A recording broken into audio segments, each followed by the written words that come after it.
عشق و محبت میں ڈوب کر درود پاک کی ڈالیاں نچھاور کرے اور پڑھیے بابا سے بلند اللہم صلی علی سیدنا مولانا محمد صلی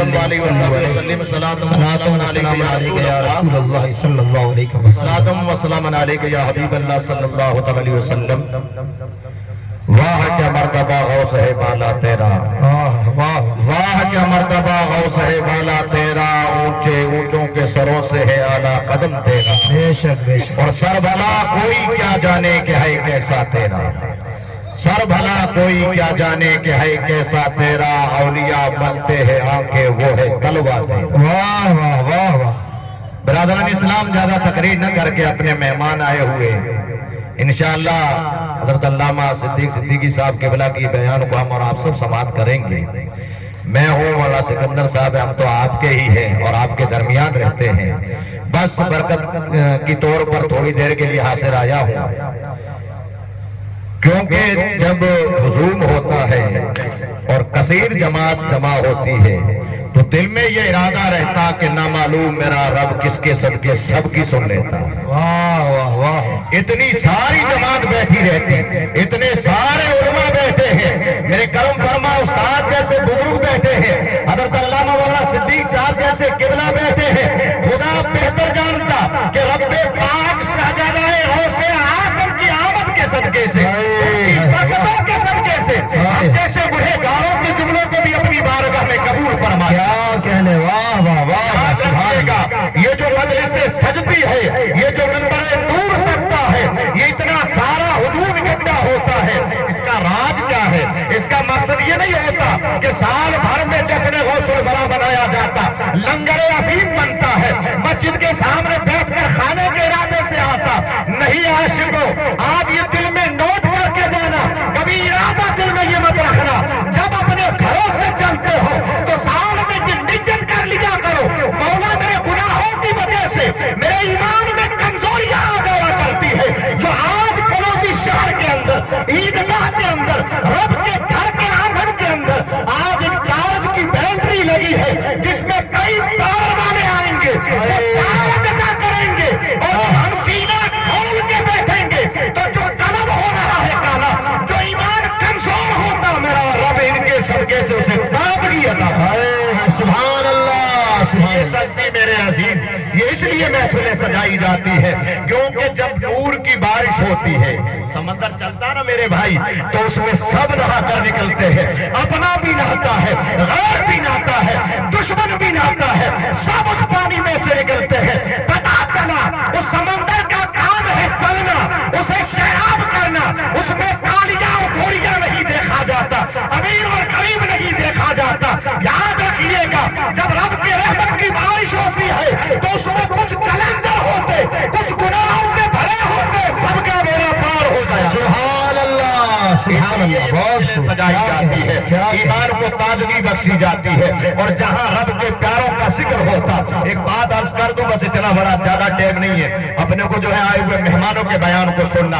ایک چھوٹا سا عرض کر دوں، کبھی کبھی ہمیں خیال آتا ہے، کبھی کبھی ہمیں یہ دل میں فکر آتا ہے کہ شاید ہو سکتا ہے کہ میری روزی میں کمی ہو سکتی، میری جو ہے رزق میں کمی پڑ سکتی، میں نمازوں کی پابندی کرنے میں کمی کرتا ہوں. مولوی صاحب اگر اتنا کروں گا تو میرے پاس وقت نہیں ہوتا. میرا اس دل تو یہ کہتا ہے اے عاشقو یاد رکھو، کبھی کبھی وقت سے بھی کہہ دیا کرو اے وقت تھوڑی دیر رک جا، میں اپنے رب کو راضی کر لوں، اس کے حضور میں سجدہ کروں گا.